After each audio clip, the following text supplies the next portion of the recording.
To live in this world, you must be able to do three things. To love what is mortal,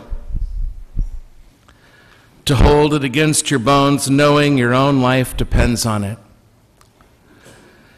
and when the time comes to let it go, to let it go. Those are the words, as many of you know, from a poem by Mary Oliver. I've repeated those words again and again in almost every funeral I've done for a number of years now. Too many times. It's become a big part of my own spiritual life, my own praying, really. It's almost really like a liturgy to me in itself, those words. We have three things to do, she says. We have to love what is mortal.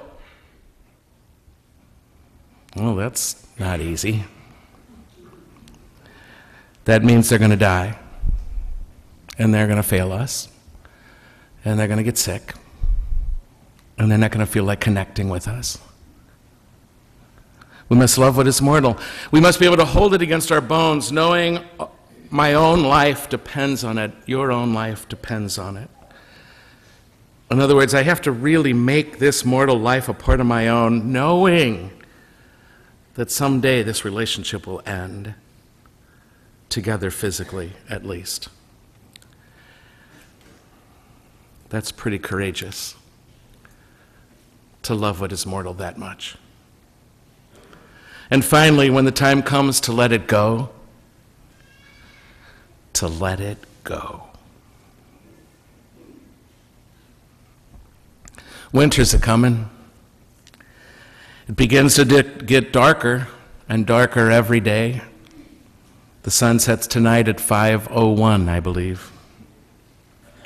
There's already a chill in the air. Those are the last of the roses out there now, just outside the door.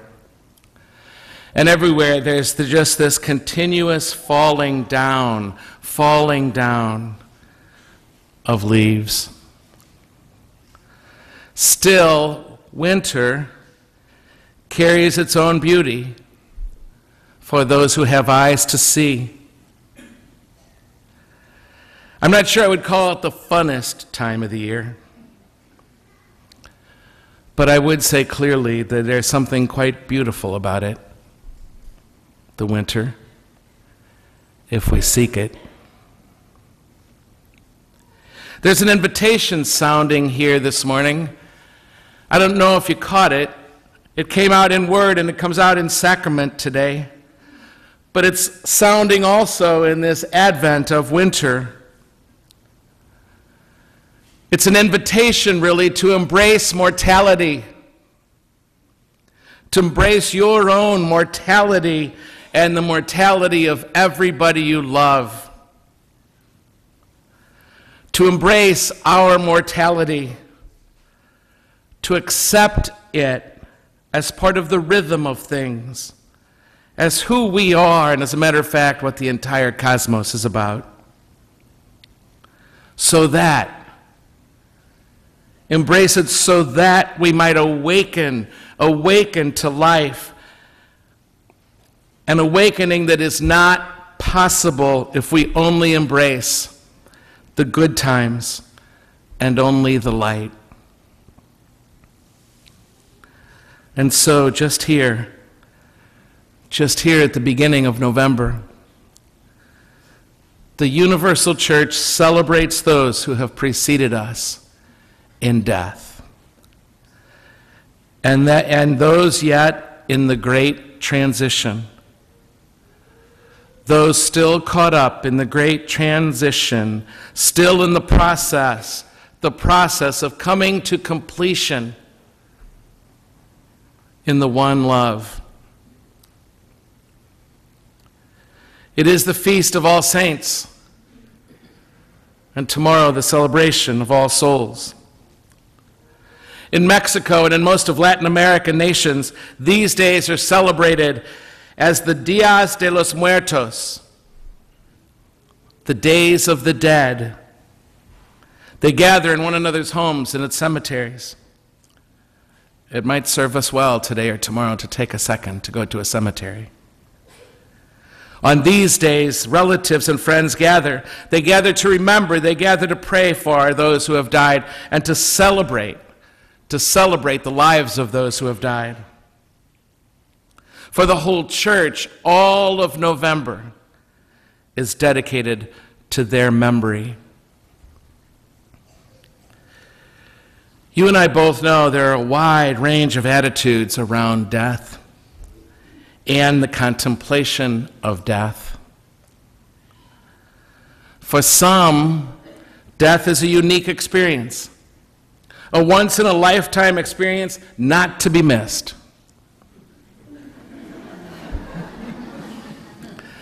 Others say, "Let me sleep through it, please." And some, and I've worked with so many of these actually, literally go into a panic, this deep dread that it could be the actual utter annihilation of themselves and everybody they love. Wondering if this is all there is. Death brings up lots of important questions that absolutely no other experience in all of life opens up for us. Questions like who dies? What matters? What is the meaning of life? What's my purpose on this earth? In the light of death, certain questions come up that will not surface other than in the light of death itself.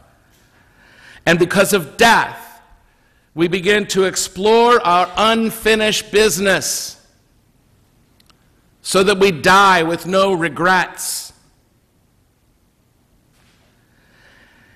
Before death, we explore losses and fears as part of the process of coming to know ourselves. In the face of death, we confront the question, who am I now? Who am I without my name, without my role, without my partner, without my home or my career or my credit cards or my keys, without my hopes and my dreams, without all the paraphernalia that props up my personal identity? Who am I now? And what is surrender? How do I respond now to all the little deaths that come to me before I die? All I know how to say is that through engagement with death, when it comes up for us, we are brought face to face with the essence of who I am in a supportive community. I come up against just that, my essence. We all bring to that question, though, each of us, bring our own theological practices, our own diverse beliefs or imaginations. And some of those come from many wisdom traditions around the world. Ram Dass describes death as absolutely safe. Nobody fails at this one. And in keeping with that open-ended attitude about the continuity of life, we might consider surrendering ourselves back into life itself, releasing our consciousness back into the world. What I want to pray for all of us today is that we keep an open-minded attitude about the continuity of life, because that's what we honor today. The continuity of life. If you've ever had a chance to read Kurt Vonnegut's science fiction novel, Cat's Cradle, he describes an attitude about immortality through what he imagines as this bokononistic, or I don't know if I'm pronouncing that right, death ritual. When the bokononists die, when they're about to die, They serve God by reciting a very simple prayer. God made mud. God made mud. God made mud. And Vonnegut describes the miraculous process by which God awakens mud to a world of unsurpassed beauty and wonder. And at the end, when mud lies down and goes to sleep, it exclaims, I was some of the mud that got to sit up and look around. What memories of mud to have. I loved everything I saw. Lucky me. Lucky mud.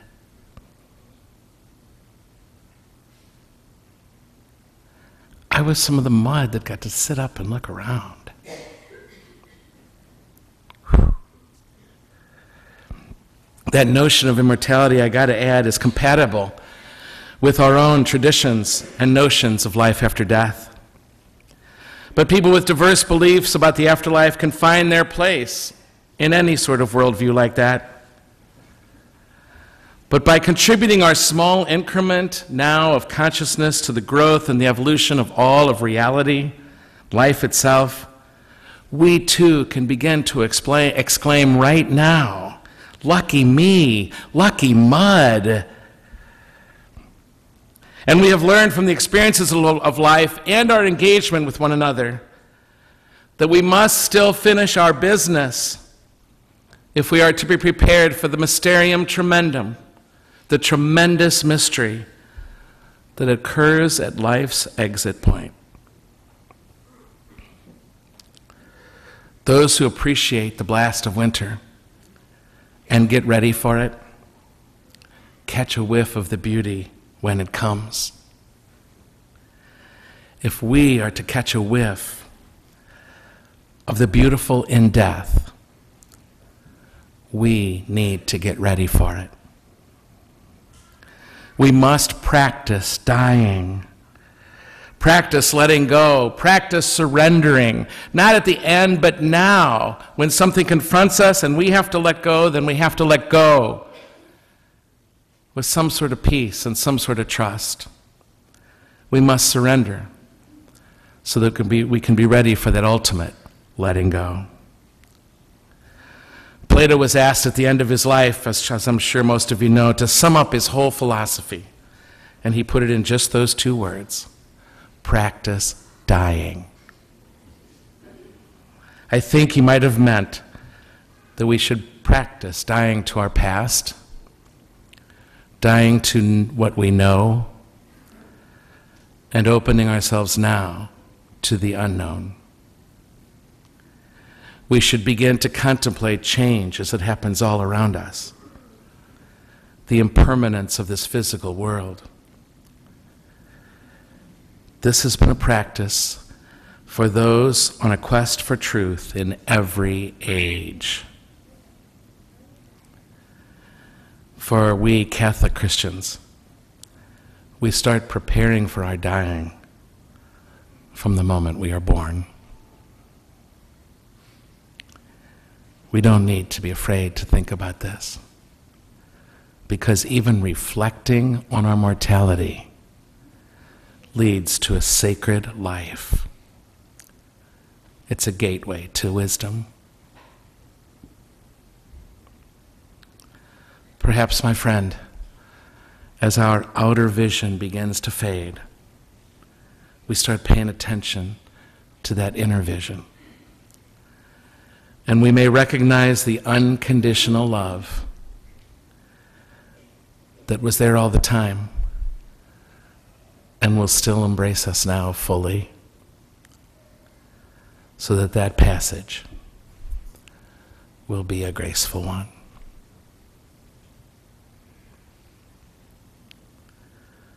Let me conclude by saying what this feast is about.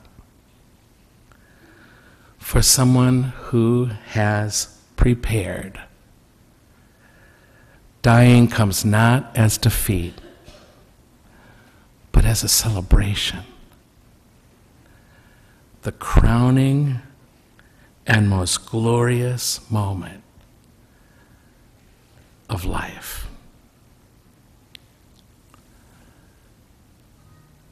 Death comes as the crowning and the most glorious moment of life.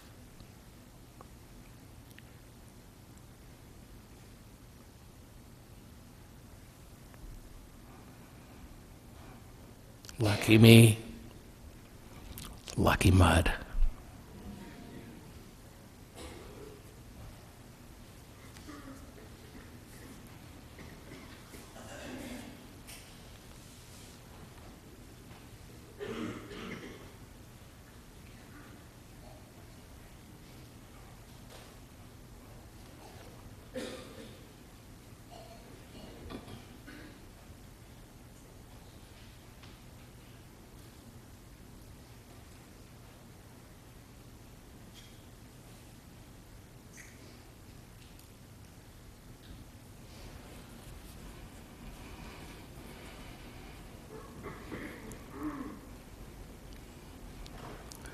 Before we profess our faith in the communion of saints, the forgiveness of sins, and the resurrection of the dead, I ask you for a moment to remember, or to imagine rather, yourself as your body diminishes and it begins to be the end. And I ask you to imagine if this might be a possible prayer that could be somewhere in your heart when it's your turn to die.